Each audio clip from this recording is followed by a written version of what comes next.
My name's Tim Peterson. I'm staff writer at Adweek magazine, and for the next hour, I'll be your moderator as we try to get these guys to explain what real-time bidding is and why we should care about it. So on the panel, we have Dave Smith from MediaSmith. He's sort of representing the media buyer in the group. We have Neil McClements from Merchenta, sort of the buyer facilitator, runs a DSP. And then we have Andrew Casale from Casale Media, who's repping the supply side of the Lumascape chart. So we start off with presentations from each of the three, and then we'll open it up to Q&A and figure things out. So Dave, I'll leave it to you. Yeah. How y'all doing? I guess the title of this is DSPs or RTB and Programmatic Buying. What is it and why should I care? So what caused the emergence of the DSPs? I'm going to give you a little background here. There were, 15 years ago, when Yahoo had extra inventory, they would sell it to people like advertising.com, and advertising.com would figure out which clients had the best click-through rate on that inventory, and they would sell it to the ones with the highest click-through rate, and they would arbitrage, and they would make money on the difference. A few years later, Right Media Exchange came along. They weren't truly automated, but other more automated exchanges, more like the Wall Street model, came along, and the networks were doing that, and they were building it on arbitrage. And basically, the networks, the smart networks, were taking 60, 70 cents on the dollar, and the marketplace doesn't like inefficiencies. Okay, so companies came along that built technologies that the agencies could use to replicate the networks, in effect, build networks for our clients. So that we squeezed the inefficiency out of that and got greater control of the buying, so the demand-side platforms are born and got greater control of data, access to more data, and we eliminated multiple entities bidding. So we weren't in a situation anymore where maybe 3 networks out there were bidding on behalf of our client for the same impression. And besides the fact that we're paying inefficiency and arbitrage, we were probably paying a higher price by theoretically bidding against ourselves. So today's infrastructure, and this is going to look complex, but believe me, it is a simplified look at the infrastructure, and I know that the knowledgeable people out there can tell me about all the things I left out because I don't have all the sections of the Lumascape in here. But let's say the agency and the trade desk sits in the middle. That's an agency guy's view, right? That we're in the middle of everything. So that's we'll take that position anytime. And there's a client, right? And let's all remember that without the clients, we're nowhere. But they've got data. And they've got first-party data, and in a world of cookies, or in a world of no cookies, which is possible in the future, first-party data is going to become more and more important. And then we've got DMPs, and I'm not here to list all the DMPs, but Laudame and Aggregate Knowledge are 2 really good examples of folks that will work with the clients to help aggregate their data, but also bring in data from third-party companies. Companies like Blue Kai and Exalate and Add This. And these, again, is not a complete list of all the companies that have data or data models, but it's an example of those. And these companies can work through the DMP, which will combine third-party data and first-party data, or they can work directly with the agency and the trade desk if there's no DMP involved. And one of the examples of technologies that are overlays or verification technologies, there's 2 kinds of verification going on. One is, really 3 kinds. One is, did I buy what I thought I was going to buy? All right. If I wanted just the U.S., did I get just the U.S.? If I wanted it to be on certain kinds of sites, not on certain other kinds of sites, did I get that? Okay. So that's the second kind, and the third kind is this new, a verified impression that will basically say, is this impression a real impression? Did somebody actually see it? Right? Or was it below the fold or on an included page or a lot of other things? So these different companies do different things, but they're all in what I would call the verification business, and it's important in a lot of situations, and we'll get into this a little bit, to sometimes put these technologies into play, and who helps to do that but your DSP, okay? The demand-side platform is the structure that replaces the network. And the DSPs, and good examples of these are Invite and DataZoo and Triget and Turn and MediaMath, X+1, the Trade Desk, and there are others, but these are some of the leaders, and they will basically act as the engine sitting above a lot of exchanges and permit the agency to go in and, in effect, create this private network for the client. Now, some of these will just let their algorithm go and do it on an automated basis, and others will let you have your hands on the dials, and we're going to talk a little bit about the pros and cons of that. But they will also pull together your targeting information, your verification information, and a lot of other tools, including contextual targeting, tag management, and a lot of the other technologies that you see on the Lumascape. The DSP can help you do that. What we mostly know this for is for real-time bidding. Real-time bidding based upon inventory that's left over in the marketplace that used to be sold just exclusively through the networks. And the DSP is, there's maybe, let's say there's 15 exchanges that they're trying to get inventory from. Those are the same exchanges that the network might go and do this with. Now, granted, there are two kinds of networks. There are networks that are just buying inventory from exchanges, and I would differentiate, and there are networks that have sites selected, all right, that are specific and transparent about the sites that they're selling, all right? And these are very different kinds of networks, all right? View the networks that are site-specific as basically reps for a bunch of sites, and they aggregate them for you. What I'm talking about here is the networks that are basically going out and buying from exchanges. So the DSP replaces that, and on a real-time bidding, and it's the leftover inventory. But increasingly, we've got guaranteed premium. And originally, that was only facilitated by what we call the SSPs, supply-side platforms, which started as yield management companies, Rubicon, DoubleClick Ad Exchange, Programmatic, but there are new companies like iSocket and others that are facilitating the guaranteed premium, which is stuff a little bit further upstream. It's activity that is maybe not your homepage takeover, but it is a forward buy. Rather than a real-time buy, it's a buy that you're going to make maybe next month on certain sites for a guaranteed amount of impressions, and in exchange you might pay a little bit more because you've actually secured that inventory in advance. Maybe less than you might on a sponsorship or a homepage takeover, but more than you might with an RTB, a last-minute buy. And then we still do site buys, okay? There will always be a direct one-on-one site buys that we're doing, but the difference is today we're able to talk to the sites about overlaying some of these technologies. So we might have buy 100 million impressions from a site, and we might talk to them about doing the same thing that we're doing with the DSPs, which is we want you to overlay this targeting technology, and that gives us the ability to still buy banners on your home page, but accept or deny the impression as it's about to be served to us based upon the targeting information that either we bring through the first party client data, the DMP, or third-party data. And that's really, really powerful to make sure that you're not buying impressions that are the ones you don't want, okay? And we're able to do that, not with all sites, but with an increasing number of sites today with the first-tier inventory. There are some issues here, though, with this whole thing. There's bad inventory. There's inventory that doesn't exist out there, okay? There are ghost sites. There was a great article in Adweek written by Mike Shields. Look it up about 3 weeks ago, 4 weeks ago. I'm summarizing a few things from that. These generate impressions. There are big advertisers that are on this site, but they're not real. There's no real traffic of people to the sites. They produce the ability to do false retargeting. They do false clicks. They've even figured out how to mimic conversions. Conversions are tough to mimic, but they're even figuring out how to do that. And they buy stuff and then they send it back, right?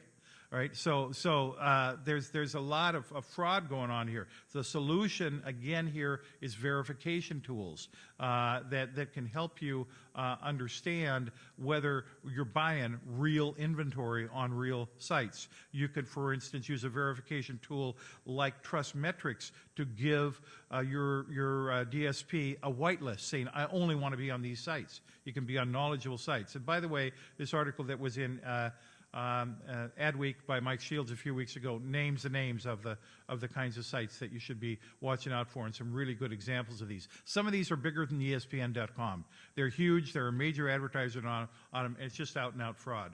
Another issue is frequency, especially in retargeting. You've all seen a situation where you've gone to a site and all of a sudden, maybe you bought something, maybe you bought some new shoes, and all of a sudden you're seeing nothing but shoe ads from that same company for the next week. And it's really important to be considerate of the consumer and also be considerate of your own brand and not blow your own brand out of the water by serving too many ads. So if you don't have things like white label in place, if you don't have things like frequency caps in place, and a DSP will permit you to put a frequency cap globally across the whole campaign, you're going to get yourself into trouble from a credibility standpoint with the consumer.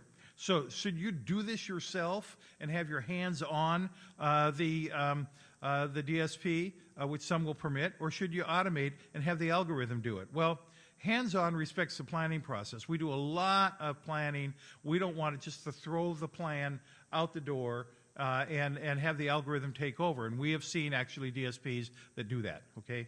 And we as an agency like to have our hands on, but it needs sophisticated users. If you don't have somebody who really understands what they're doing, you might be better off with somebody doing the algorithm.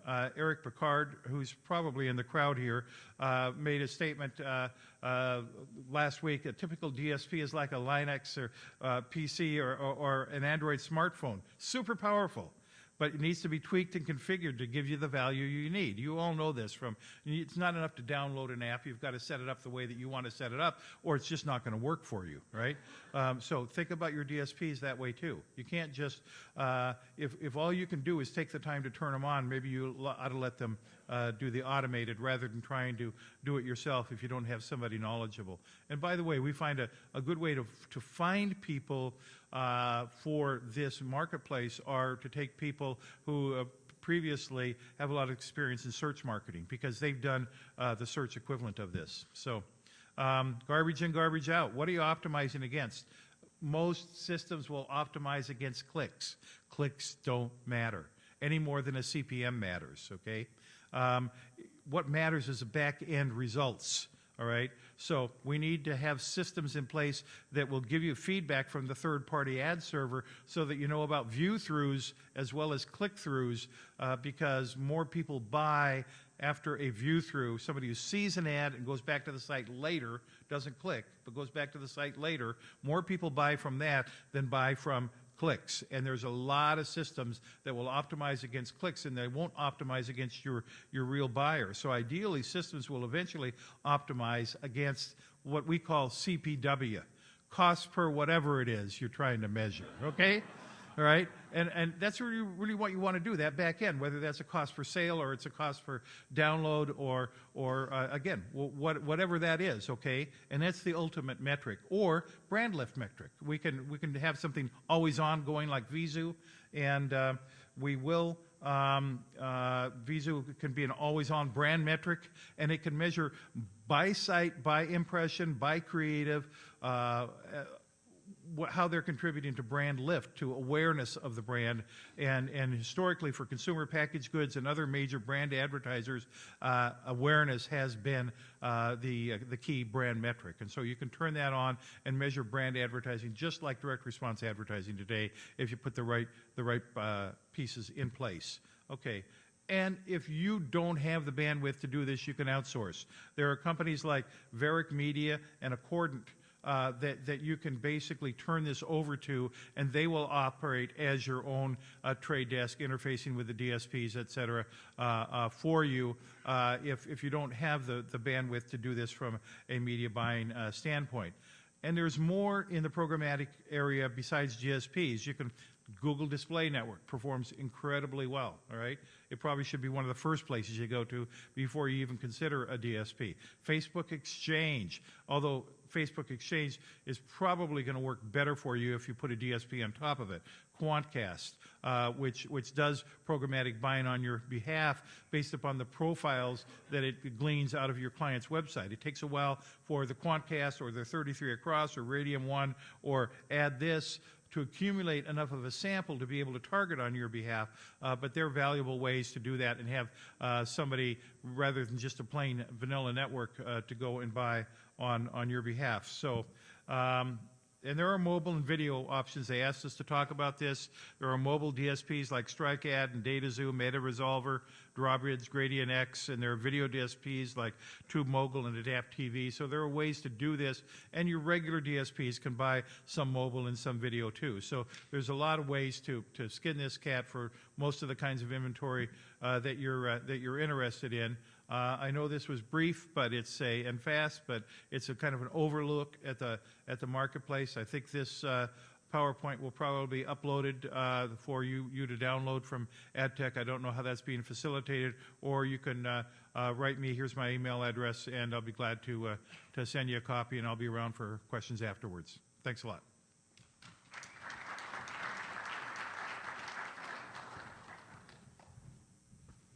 So now we have Neil McClement from Mercenta.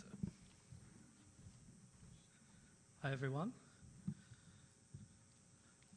Just before I start, can I see a show of hands? Who's actually buying media programmatically at the moment? Keep your hand up if it's a good experience. Okay, there's a little one of those at the back, but generally a good experience. How many of you are marketers? Okay, great. Okay, super. All right, well, let me kick off. I'm going to rattle through this quite quickly, but this is probably the most important slide. So if you want to copy the slides, take a photo of them, or go to our website, ask for a copy. We will send you a copy of the slides, okay? You'll get a copy of everything if you want it. Just to give you a bit of background, you may notice from my accent, I'm not from around here. I'm from London in the UK. I've come 5,000 miles to come talk to you guys today.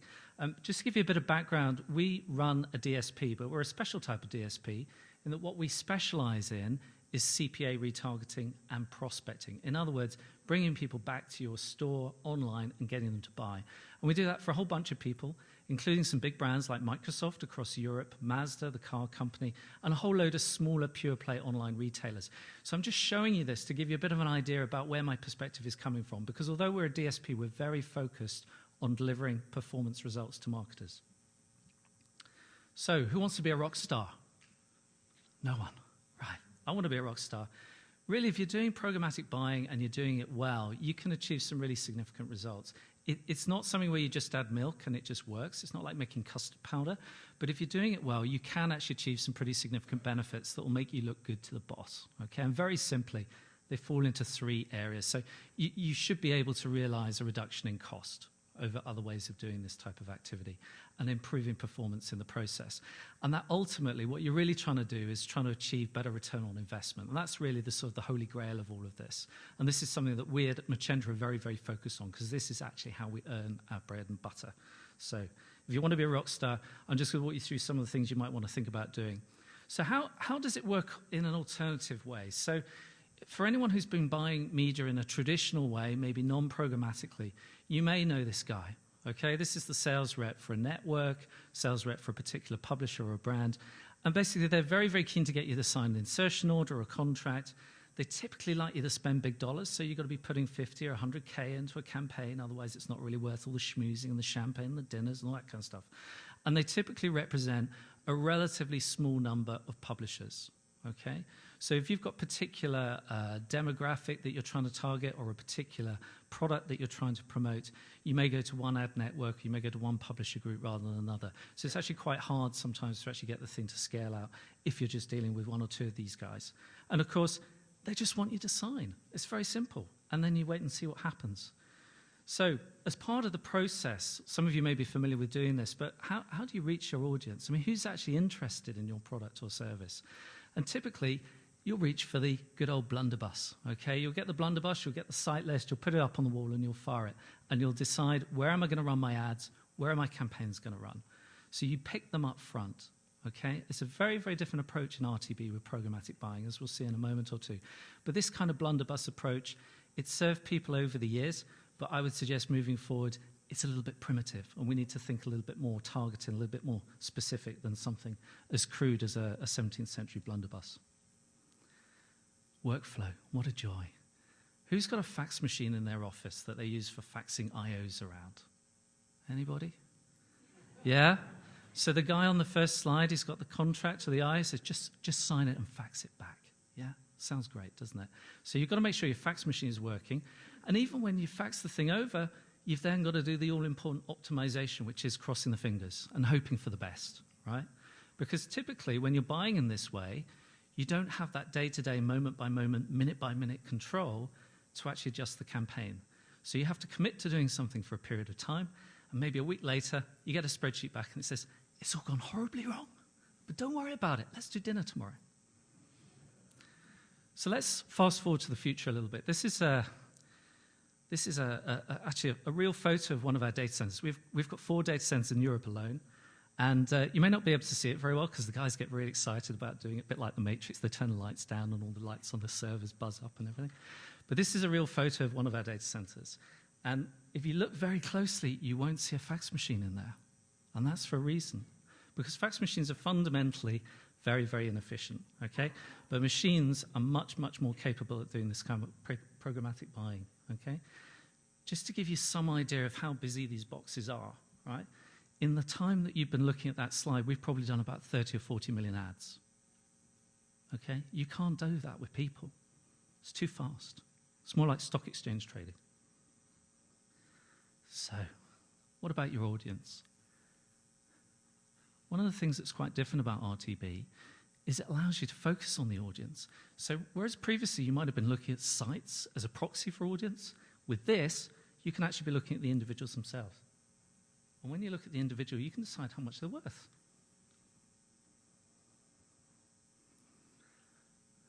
So let's have a look at some of the differences. On the left is a typical traditional buy, okay? So you'll spend $10 CPM, and you'll pay that for everybody. Doesn't matter who they are. So it doesn't matter if they're going to buy from you or they're not going to buy from you, you'll pay $10 CPM. Whereas RTB, if you're doing it well, you should be doing real-time bidding, okay?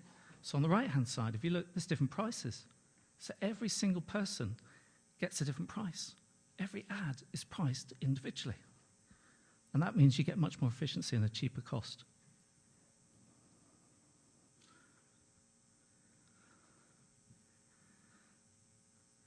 David alluded to this, frequency caps.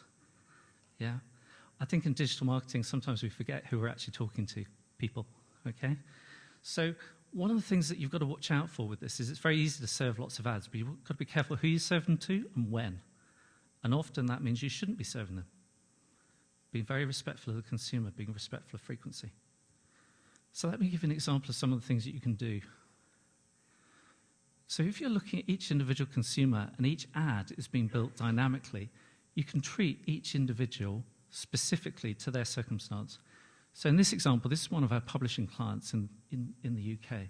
On the left-hand side, if you look very carefully, you'll see that an existing customer gets offered a subscription at £12 for 6 issues. It's a pretty good deal.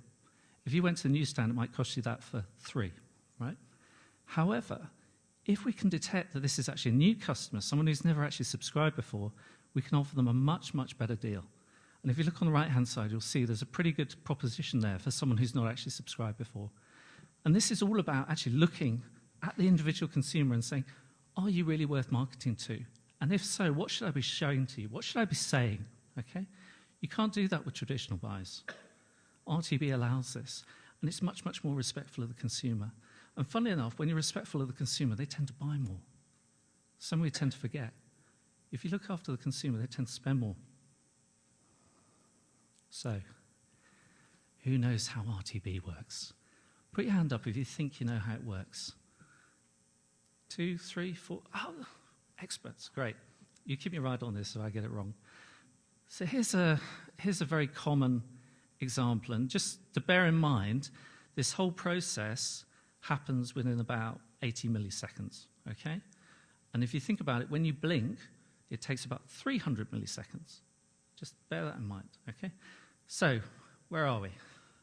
Left-hand side. We've got someone has landed on AutoTrader, okay? And there's an ad, which is denoted by the red area. What effectively happens at that point is the publisher then calls into the supply side, so in this case, index platform that Andrew will talk a little bit about in a moment or two. And then the platform itself, the SSP, will pitch it out to different bidders, okay? And there might be 20, 30, 40, maybe 100, sometimes a bit more than that bidders, all competing for that ad, for that consumer. And one of those will be us, Magenta, okay? So, everybody's given an opportunity to bid.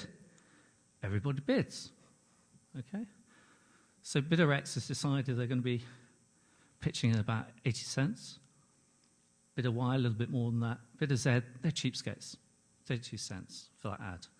And then Magenta at the bottom, just for the sake of argument, we're actually going to pay the most, okay? So we have won that auction, okay? So the next thing that happens is actually our ad gets shown. And this is one of our travel brands here in Europe. These guys do about $300–400 million a year in revenue. And this whole process happens within about 80 milliseconds, okay? It's very, very fast. Fax machines don't go that quick, okay? So you have to have good programmatic software sitting behind all of this to make it work. But we're not just doing that with one supply-side platform, we're doing it with a whole range of them. So, for example, DoubleClick, Google Display Network, it's about 10% of our inventory. Facebook Exchange, AdScale, Improved Digital, Rubicon. There's a whole range of them, right? And they all perform differently. And their performance varies. So we have a platform that manages all of that, optimizes that, to make sure we get the best performance out of any given source at any given time. Who wants a case study? These guys are, they're a Welsh business, okay? They're a jewelry brand, and they make gold jewelry. And their big thing is they make gold jewelry made out of Welsh gold, okay? Very rare. We've been working with them for about 2 years now, and for them, this has transformed their business. To put it in perspective, they do about $15–20 million revenue every year. Last year, we delivered another $2 million, okay, using these technologies. And we did that by programmatic buying, okay? So for them, 12 times ROI, fantastic, paid for a no-sell, no-fee model, and great engagement rates. You know, it's not simply about clicks. It's about how do people engage with your brand, and we can measure that. So for these guys, the clicks aren't actually that important. The revenue is. So, in summary, if you're doing programmatic buying and you're doing it well, you can get great benefits. But you've got to be very careful about how you do it. Make sure you pick the right DSP or the right partner. And if you do, you should see great, great results. Thank you.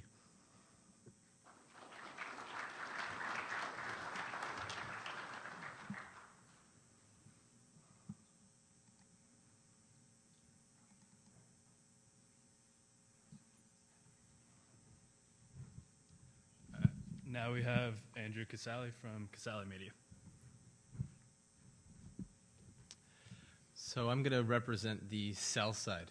So Neil and Dave have done a great job of talking about the buy-side mechanics, the buy-side benefits, why you should care about RTB from a marketer's perspective. And I'm going to talk about why you should care about it from a seller's perspective for anybody in the room. And I'm speaking on behalf of Mike Moreau as well, who's one of our publishers. He couldn't be here today. But I'm going to be giving a case study about the benefits of this model and how Gatehouse was able to leverage it to supplement their sales. I'm going to be pretty quick so that we can get to the panel discussion as well, but I'm going to lay it out. So Gatehouse was looking to supplement what they were doing on a direct basis, and so to kind of give you a quick sense of their footprint, they're a local newspaper group. Key focus is the northeast of the U.S., and they have about 800 salespeople on the ground selling local. And for them, they have all this reach and all this volume, but no national consideration. They couldn't justify putting a sales force on the ground in all the key markets and building their brand, but they wanted national, nameplates. They wanted, the Fords and the Toyotas and the Verizon advertising on their site alongside the local buyers. They also had a really convoluted indirect channel strategy. They were working with, I think, 400 web properties when we first got to them, and they had 20 or 30 ad networks that were all kind of fighting for their indirect impressions, and it was a bit of a mess. And they wanted to optimize that. They wanted to streamline it. And they also wanted the ability to sell programmatically. So they wanted to be able to speak to members of the buy side, speak to the Daves and the Neils of the world, and have a conversation with them, but have a platform in place to facilitate that. And they also had a very ambitious dream, which was to become more than just Gatehouse. So they wanted to find like-minded publisher groups across the country to kind of combine together and create more scale so that they could have an even larger share of potential media budgets. And so our solution was to fully empower that effort by providing them full autonomy and full capabilities to transact with the buy side, to make their impressions accessible programmatically, and to start to bring and attract national buyers to a site that was otherwise mostly working on a local basis. And also a platform that could scale, and one that would allow them to start working with other outside parties. And for them, the result was very, very positive. They saw a lift across the indirect channel of 143%, so pretty meaningful lift in CPMs compared to their previous strategy, which was just a bunch of ad networks put together on a best effort basis. This past March, 44% of all their revenue was being driven through RTB, so it's become pretty meaningful. And for anybody considering whether or not they should care about this model, the revenues are quite meaningful. And what's most interesting to Gatehouse is that 7% of their revenue is now transacted through private exchange, where they're having a conversation with buyers directly, much like they would in a direct capacity, but all the workflow is automated. So there's no fax machine, there's no paper. They're selling as they would normally, and the machines make the entire process seamless. And the best part for them is that they've now also been able to partner and create additional scale, which I'll talk about. And looking at the results, for starters, they attracted those national buyers that they wanted to see.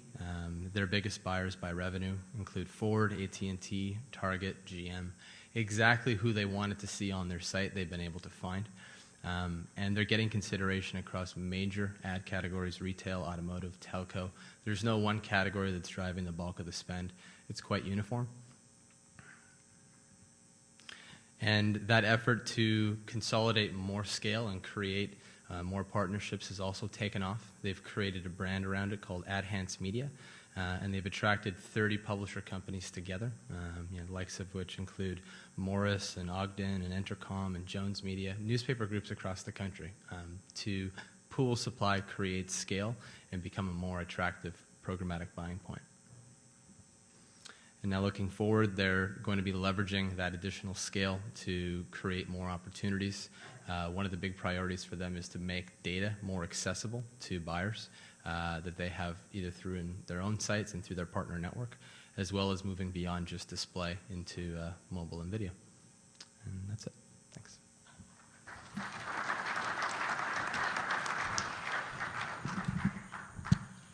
So before opening it up to Q&A, I want to sort of pick the brains of these guys and play a bit of devil's advocate because it's fun for reporters to do.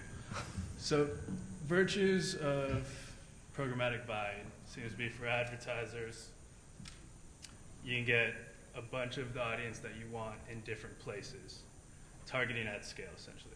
For publishers, able to offload inventory that you might otherwise have a hard time selling. But when you look at the share of online ads that are sold through programmatic, it's a sliver. Some publishers, upwards of 90% is still direct sold. RTB's been around, what, like 6 years or so. Why is it still such a minority? Well, I mean, the publishers would like to get, I'm the guy without the mic. The publishers would like to get a premium for everything, and they, redouble their efforts to try to get that. Not all publishers are on board with pushing their unsold inventory through these methodologies, through exchanges or through an SSP. But that said, the tools are better over the last couple of years than they've ever been. The market is maturing, and it's growing very, very rapidly. I've seen things that say that 20 or 25% of the inventory in display from agencies will be programmatic by the end of this year. Last year, 25 to 30% of what we did was either programmatic or what we call data-driven marketing, overlaying those tools over site buys. So it is growing very rapidly, and I think it's going to get up to, within a couple of years, up to 40, 45%. So it's more than a sliver even right now. Yeah, it's certainly growing. I think, publishers have maybe been a bit reluctant initially and a bit concerned that if people like us are able to value each impression dynamically, that maybe we will give that ad a different value from the value that their sales team will give it. And that's kind of understandable because, typically we have clients who come to us who've maybe tried to buy, campaigns on well-known Pearson sites like financialtimes.com, and they're quoted $120 CPM, and yet we can buy the same inventory, albeit on a non-guaranteed basis, for less than 10% of that. So, there is a natural kind of hesitance, I think, of publishers to get involved in this space, but it doesn't necessarily have to be about reducing the actual cost of the inventory. It's about reaching a true value for it. I think the market just has to grow into it as well. It's $2 billion as of 2012, and 2013's forecast is $3.6 billion.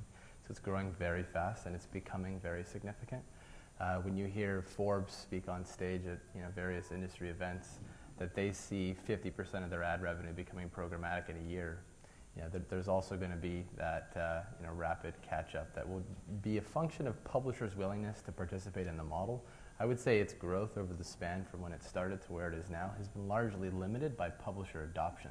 They've held it back because they've held back their value.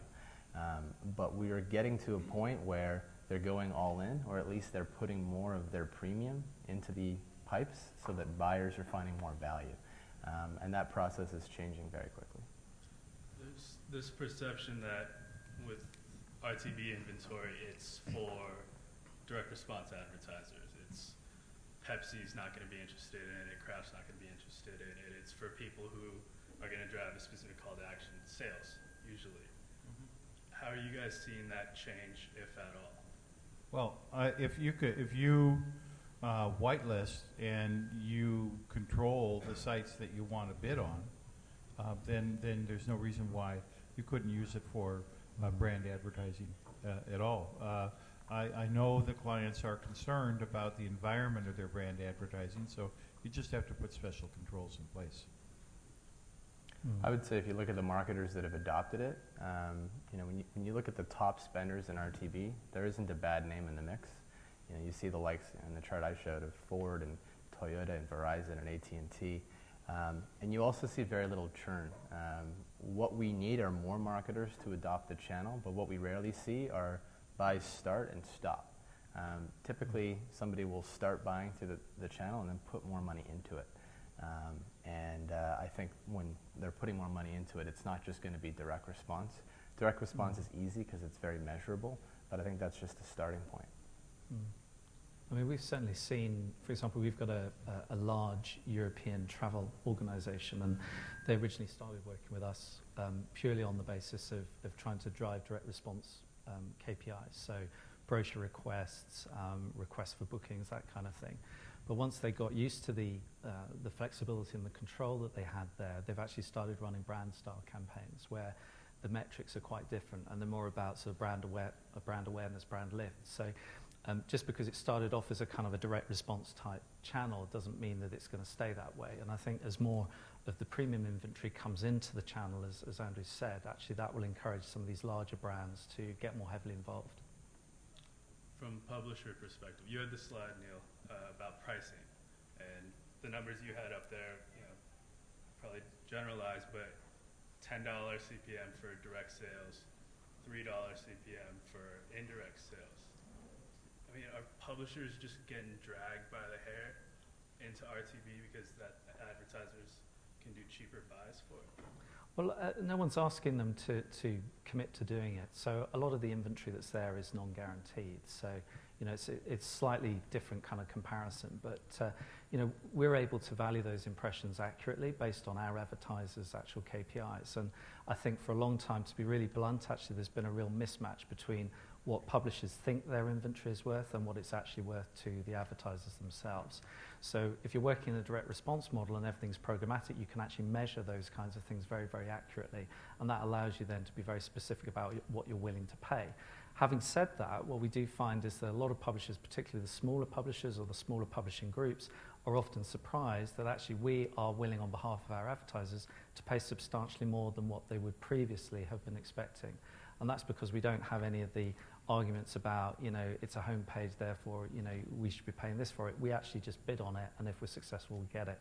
So, you know, for us, if we're not able to buy any ads, then we're out of business. So there's a kind of a balance that needs to be struck there. But also on the sales side, a lot of publishers sometimes really have a distorted view of what their inventory is actually worth, if I'm honest. What we've seen is when you bring buyers and sellers together, the rates are also materially different, and that typically manifests through a private marketplace.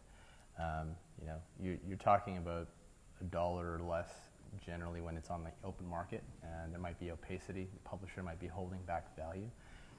But when you can bring a publisher to the table with an agency trading desk or somebody on the buy side, and the publisher is willing to provide more, maybe data, maybe more transparency, maybe a larger ad unit, the rates are a lot higher. And those transactions, in Gatehouse's case, at 7% of their revenue today, that's growing really, really fast. Yeah, there's also a situation where, you know, there's a lot of sites that 20 to 50% of their inventory doesn't get sold. And when you take a really large site that, a client came to us, and 7 years ago when he was a head of an internet phone company, they were going out and buying a penny to nickel inventory. And he came to us and he wanted us to buy a whole bunch of that because he built it into his plan that he was going to be able to do that. And we, you know, pointed out, went to the market, and then pointed out again, reaffirmed that that inventory doesn't exist anymore. The bottom of the marketplace, you can argue where it's at, but it's 35 or 40 or 45 cents. You take an AOL or a Microsoft or a Google, and you take penny inventory and you make it 40 cents. There's a lot of money that's shored up from the bottom. So it's not just bringing prices down from the top, it's bringing prices up from the bottom that's benefited a lot of sites. Is some of that rise, though, inevitable? I mean, the idea that more people are online, there's more of an audience there, therefore conceivably ad rates would have gone up. Maybe not as much, but nonetheless. Yeah, I think that's part of it. I think as the channel gets more budget, rates are going to also just go up. One of the things we struggle with is we do have oversupply, and supply far outstrips demand. But that said, as demand rises, the model does guarantee that prices go up. Because the market is based on a second price auction, every additional bid we get, which will be a function of the demand that we have accessible, will guarantee that the prices move in the upward direction. When Bob Garfield worked for Ad Age, he wrote this piece 3 or 4 years ago about the chaos theory, and that by 2014, 2015, we would run out of inventory. And now with things like Facebook and producing so much inventory, and other things going on, mobile producing so much inventory, there is a glut of inventory out there. And so to have a glut of inventory and still have prices go up by 10x or more, 10 to 20x on the lower price inventory is really remarkable. That's a good point as well. There is a glut of inventory, there's oversupply, but you'll never find a buyer who will tell you that they're in rich supply of quality or premium. That's always in short supply. And surfacing that in better ways, brokering conversations between the buy side and the sell side, helps that surface. Because there's a huge pool, but within it there's actually a relatively small pool of really valuable quality environments. There's, within the past 2 years, but increasingly there's been this push around especially among premium publishers for private marketplaces. The ability to do RTB for specific segments of inventory or only make it available to specific advertisers. And in talking with them, Hearst, Forbes, they look at it as a way to return value to their inventory that they're losing on the open exchanges. Some of them don't always agree on that, but then I'll talk to agency trading desks like Zaxxas, and they'll say they prefer the premium publishers to make the inventory available in private exchanges than open exchanges. They have more control over where their ads are running. How significant are these private exchanges? Is that going to be the bulk of RTB in the future? It's a separate marketplace, I believe. It's a marketplace that in order to set up a private exchange, you've got to have quality in-demand inventory that will garner a premium versus the normal RTB. And it's a win-win situation. Yeah, we as agencies, we love it when top tier or maybe tier 2 publishers make this available to us, and we will pay a premium because we know that we're getting what we're out shopping for, and it is, as I said before, guaranteed premium. And so it's a good deal for both sides, and it's really different from the RTB leftover that's on exchanges. It's got to be looked at as much of a different marketplace as the first tier sponsorships and takeovers is different. So we got about 14 minutes left. Questions? I think we have a mic.